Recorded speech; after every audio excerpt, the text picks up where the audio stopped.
And welcome back, everyone. I'm Cole at Kitschy Flower. Let me not wave a knife around. First 3 seconds of the video. It was going to be pretty fun. We're actually going to be unboxing some of my own personal collection. Now, you may or may not know, I have recently moved in with my boyfriend in Des Moines, Iowa, currently living in a vintage Lustron home, which I'll do a full-on house tour, hopefully sometime soon. We are eventually looking at relocating to a bigger place since we are both collectors and I also clearly resell. It's just a lot of vintage in one place. Never a bad thing until, you know, most of your collection has to really go into storage. Which is pretty much what I plan on kind of keeping out on display. Some of my favorites. I'm really excited to kind of rip into it, show you guys what we are working with. So, all right. Oop, let me move my microphone. Hopefully that doesn't get in the way. Fun story, actually, how my partner and I met. I'll just kind of grab things out and tell the story as we go. You know, I've been doing Kitschy Flower for I've been reselling since high school. Hate to admit that was 10 years ago. So I've always kind of done this, and then once COVID kind of started, I was working in a salon, so really, it was kind of an interesting time, obviously, for everyone, especially in a salon. And at that point, I had been wanting to move more into the vintage realm, and especially since vintage and cute kitsch has always been a big part of my life. Again, my grandparents used to restore antique furniture. My mom used to own 2 antique stores. My dad still does in Atlanta, as well as an auction house. So it's kind of just in the blood, even though I'm adopted.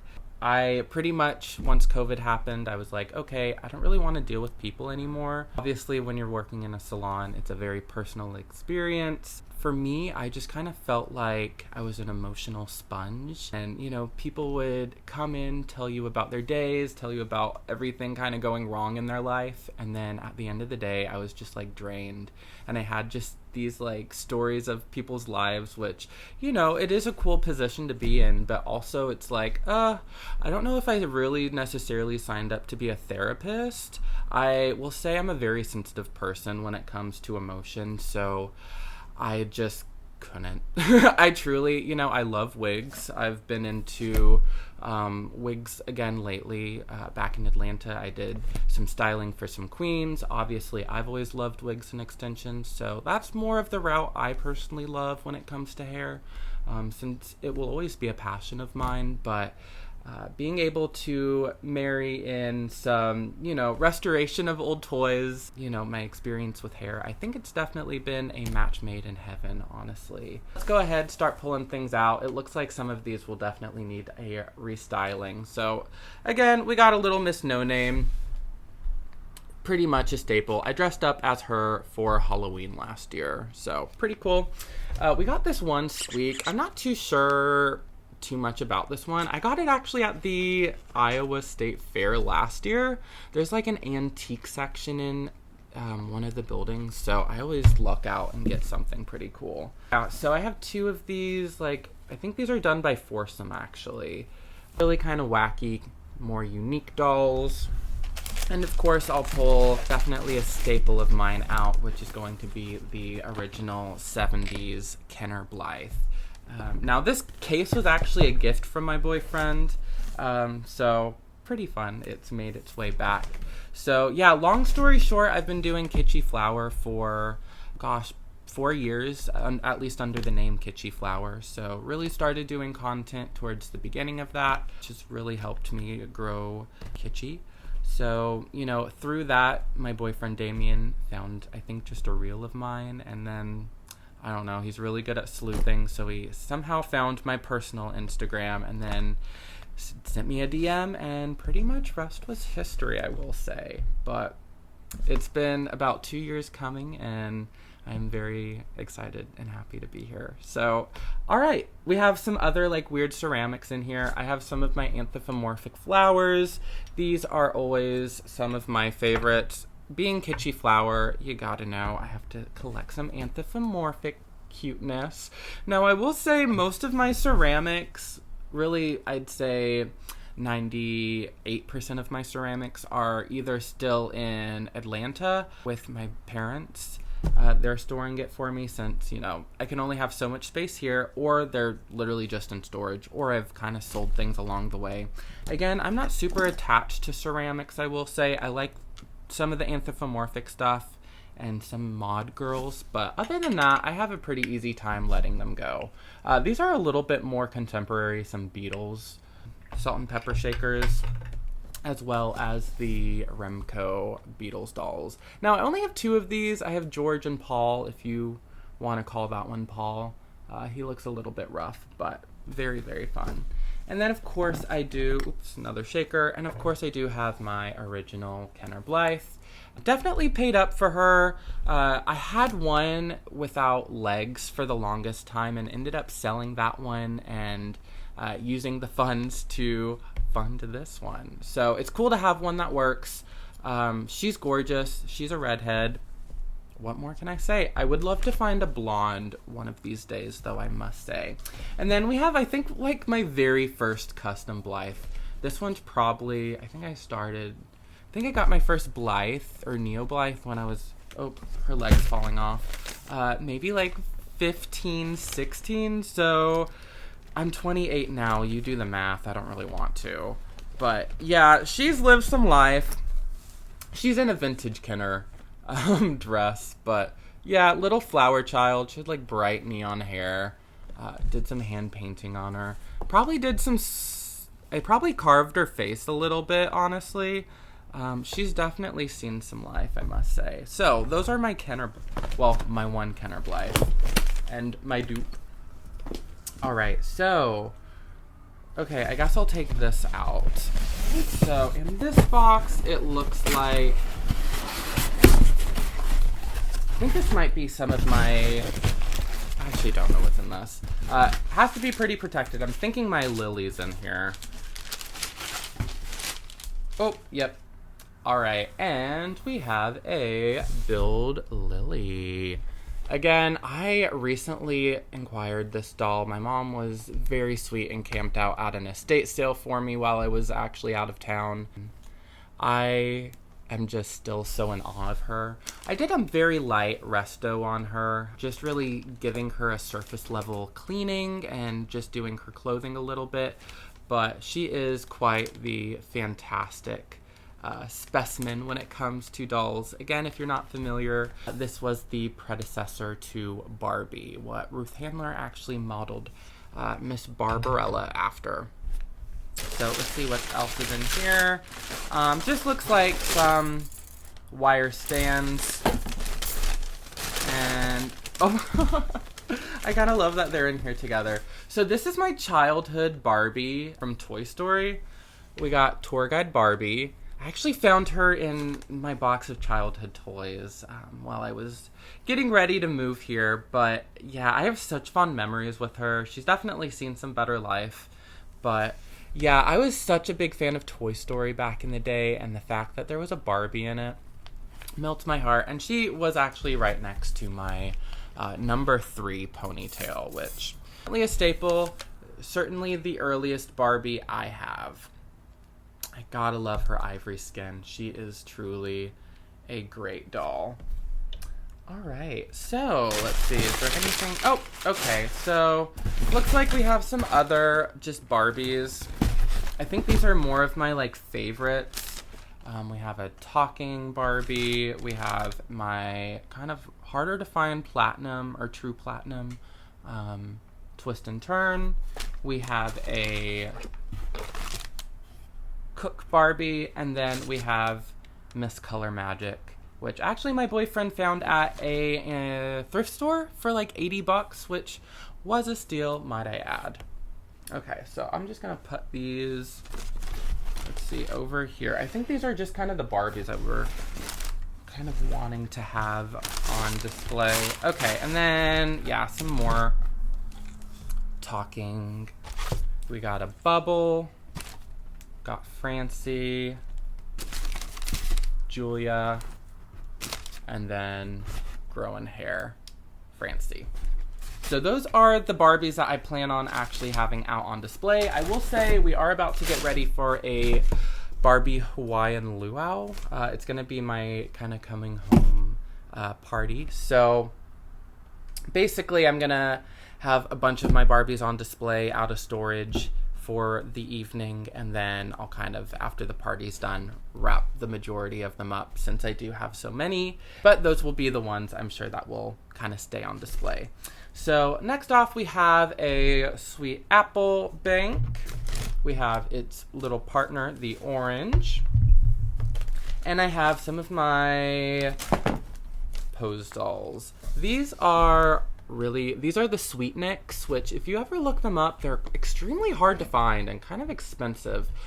Luckily, the thrift gods have definitely blessed me with these. I found both of them on eBay listed as just regular pose dolls. I think one was in a lot and then the other one was just random pose doll. But they are extremely hard to track down. Definitely very unique. If you haven't looked them up, maybe I'll do a video on them sometime because they do have a very interesting history, especially since they didn't come out of Japan, like some of my other pose dolls. All right, so it looks like we have Patina. Very cute. And then we have what started it all, at least my logo. We have my rubber face gunned devil. Really quite a hard one to find. Now, I paid $65 for this thing, or this guy, I should say, at Diggers Antiques and Uniques. It's actually the place I used to have my booth in Fayetteville, Georgia. Found him the first time I ever went in, paid $65 on him, and never looked back. So one recently sold for like over $2,000. This one, I will say, you will have to pry it out of my cold dead hands. So next off, I think honestly I packed up most of my trolls, but I do love the two-headed one. I just love how weird they are. Fantastic. I have some more pose dolls. Let's see, who is this? Oh, cute. I have my little, I think these are in Narco, little Let's Twist dancers. Love those. Let's see. Ooh, I have one of my favorite, I think this fell out of the Blythe book. Anyone who's in the Blythe realm knows this book. So we have the book by Gina. Definitely a cult classic. I mean, this is truly what, gave Blythe new life back a few decades ago. Absolutely love her. I had the pleasure of actually interviewing Gina on my Instagram maybe 2 years ago. She's definitely a pleasure. It's kind of a funny story. Now my partner, since Gina actually, still loves Blythe, but she actually works with a lot of queens from Drag Race. So from what my partner does, sometimes we'll need talent, and actually have recently gotten with Gina about getting a queen or two for an event. So small world, kind of fun though. So next off, let's see what we got.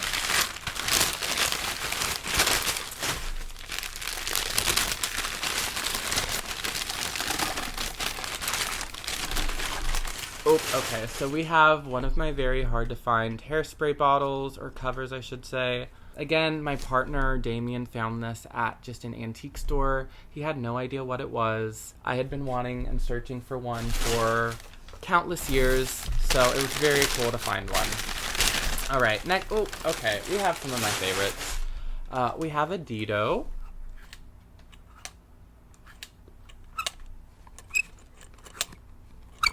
Such a good ASMR.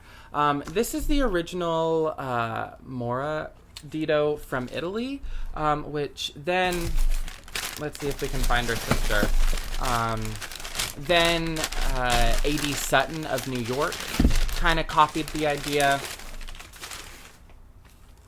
with this lovely pink-haired one. So I am just so smitten with these dolls. They are truly some of the weirdest, strangest beings I've ever seen. Clearly, I had to find one with blonde and pink hair. They're my two favorite hair colors. Speaking of pink and fabulous, we have two of my Kamar dolls. These are truly fantastic. I only have these two out for display. The rest are in storage, which kind of blasphemous. I will say I still absolutely adore these dolls, but at a certain time, I was just like paying out the wazoo for them. Definitely have died down with collecting them a little bit now. There's really only, I think, one doll I need left, and then maybe just collect some other hair color variations. But this is Mona. She is fabulous. I think I paid like $750 for her, unfortunately, and now you can find them for like half the price. Don't want to talk about it. And then I think I paid maybe like $350 maybe for her. Still has the original little hang tag. These were just so fabulous. They came in these little cylinder tubes, almost very similar to Lily, just without the little peg for the stand. Right, so next off we have one of my kind of harder to find, very mod little telephone girls. Now this one would have been a light, I think. Really, really cool. I got this one for $3. Luckily, again at Diggers, a guy with a bunch of vintage just kind of like came in. He's like, make an offer, and I was like, $3. Took it. And then I think actually a day or two after that, I ended up going back to, I think it was originally his father's house, but went and sourced a bunch more. Granted, there were no other telephone girls, but I got a bunch of plush. I got a bunch of like oddly designer clothing. Like I got some like Christian Dior, just like men's clothing. I sold most of that in my booth. But yeah, I got some other really just kind of fun vintage finds. So this next gal, again, is she worth a lot? No, but to me it doesn't really matter. She's just kind of like one of these like very cheapo blow mold style dolls, but she has two faces, and she's just weird. She is truly just weird. I actually got her at an estate sale with, is actually probably my best estate sale I had ever been to, at least like sourcing wise. I got, I think, 10 boxed salesman's Barbie dolls back in the 60s. They were all of the dolls kind of from around the world, at least their outfits were. I ended up keeping one from Switzerland, I believe, or Sweden, one of those. And then ended up, making a good chunk of change on eBay. So with the rest of them. And then next off, we have a emerald doll. I think this is the only one I have unpacked. This is probably my... I love this outfit. I'm missing one outfit, which probably would be my favorite one. But other than that, I do love this one. I think I have about 10 of them. I have one in box. I think the only thing I need is one outfit in the house. And then I pretty much have a complete collection. So love her. That one's done by Milton Bradley, Girls World, but fun little fact. All right, so let's see who else we have. Oh, I got this one from Kate at the Follow That Bug. I think this was one of her first like live sales. Absolutely love her. I think this, from what I was told, I had no idea what she was for the longest time, but it turns out I think she was like a mascot for maybe, I almost want to say like a burger place, but I could be wrong. All right, so next off we have some of my Susie Sad Eyes. I am a big collector of these. Boyfriend scored really good maybe a year or so ago. I think I got maybe close to 10 of these in box. Granted, I sold the majority of them, made my money back, plus quite a bit. So these were just the ones I couldn't let go. Obviously the platinum one.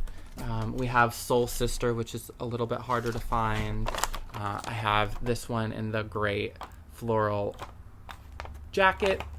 And then we have just the classic kind of Wednesday Addams vibe, Susie. And then let's see what else I have. Oh, we have, again, one of my fun pressed paper girl banks. This one is done by Lego. But really, again, kind of a harder one to find. This one, I, again, kind of somehow popped up on eBay. I paid maybe like $20 for it.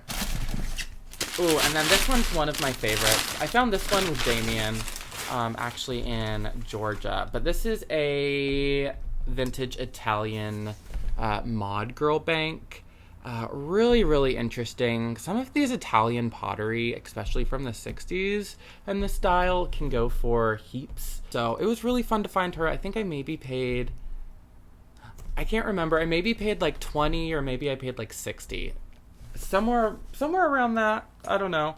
And then, of course, we have my very fun fuzzy 45 case. Still trying to find the rest of the colors on those. This one, fun little story. This will be my next tattoo. I don't know if you can see it. I have Miss Emerald there, but I'm planning on getting this little guy tattooed on me. I love cowboy kitsch, and I love Nevleashkas, which this guy is. He's very unique. I've never seen a cowboy one before. I'm obsessed with these. I have a small collection of the older kind of celluloid ones, which I guess he is, but some of the other ones I have are definitely kind of beaten up. So it's really fantastic to find one in such good shape. So the next one I have is this weird little onion guy. Again, I'm a sucker for the just like trash-tastic kind of blow mold stuff. So just kind of one of those like blow mold onions. Really fun. I found this at I think an antique store that was actually going out of business. So I think I paid maybe like $5 for it. Granted, are they the most sought after, like, expensive things? No, they maybe go for anywhere from maybe like 25 to 40, but he's cool. He made me smile, and that's all that really matters. And then next off, I forget this one's name. This is actually more of this one's like new, but in vintage styling. One of the cute little, I forgot his name. I got this guy at the Motherlode in Athens, I think. Shout out Lindsay. Two of my favorite antique stores in Georgia. There's one in Decatur, and then there's also one in Athens, which is the newer location. I always go out with a armful of stuff, so highly recommend if you are in the Georgia area. Now I can tell you all my fun, well, I've always like hyped up Motherlode, but yeah, now I'm a little bit more prone to telling you guys maybe some of my go-to spots, since I don't live there anymore and I don't have to keep them to myself. All right, so next off, let's see what we got. Oh, we have another one of my my telephone girls. Now, I love this one. I will say she has like a weird story attached to her. So I got her, I'm not going to say who I got her from, obviously, but a little bit of tea. It was a seller I worked with quite a bit on Instagram back in the day. If you didn't know, I used to do a lot of live sales back when I first started on Instagram with other vintage sellers. There was like a whole like network of vintage and retro sellers, but this was one that I like worked with quite a bit, did multiple sales with her and another person, but ended up selling some stuff to her on Whatnot. But yeah, funny story is that like she tried to claim that like all of the ceramics I sold her broke, and then like literally a week or so later she had them on her Instagram feed. And she went down the list of, oh, this was broken, this is how it was broken, and then was posting pictures of the same items without a comment about any issues. So it was very interesting. She was wanting a full-on refund, which, I had worked with her before, so my initial thought was like, oh, wait, like, if stuff broke, like, I'm gonna give you a refund, like, not even worry. But it was really until I started seeing all the items I sold her show up on her Instagram, and she's still going and doing her thing now, I think. I have her blocked at this point. But, yeah, that was probably, honestly, the one point in my reselling experience where I was just like, I don't want to work with other people. Yeah, and it was like right before I was actually coming to visit Des Moines and my boyfriend Damien for the first time, so I was extra like, listen, I just like refund, like, I'm so sorry. But yeah, Let me know if anyone else is a reseller and has any or had any weird experiences like that. Again, I love her, but I just wish I bought her from someone else. I'll just say that. And kind of in that keeping, I have like a bunny kind of style. Just too cute. Kind of harder to find as well. And then I just have some like teeny bopper kind of Beatles magazines, which I'm kind of a big fan of. And then I have like a Twiggy record. I have, I think the only piece of artwork I plan on having out, most of all my big eyes are in storage. And then we have 2 of my other favorite pose dolls. But that has been pretty much everything I have unpacked, you guys. I hope you enjoyed kind of the little bit of a story time. Some tea, I guess, I spilled. Yeah, there is something to just working by yourself, I will say. I was actually just talking to another seller about that, how they kind of stepped away and are just doing their own thing, which I totally understand. It's great to work with people when it works, but when it doesn't, boy, does it suck. That's all I will say. But until the next one, I have a lot more videos planned. I'm planning on doing a little house tour of our Lustron home. So expect lots more content. We are currently living in a full-on mid-century time capsule, which is very exciting. And I can't wait to share it. So I'll be doing a lot more content. I know I've kind of sucked with YouTube in the last few months. Honestly, just moving, I will say that stressed me out so much. I didn't realize, I mean, it was really just like the first time. I mean, I went to like art school briefly and it was away from my family, but this is the first time like truly leaving my family. And it's always just kind of been my mom and I, raised as a single mom. We definitely formed a tight bond, and it was just very hard leaving her. So we'll say kind of fell behind on the YouTube just with stress of moving and what have you, but expect more videos, certainly. I know my boyfriend Damien will definitely keep me on top of it. But other than that, I hope you guys enjoyed the video. I can't wait to share what we find along the way, and yeah, see you guys in the next one. Thanks so much for watching. Until, I think I already said that. Bye!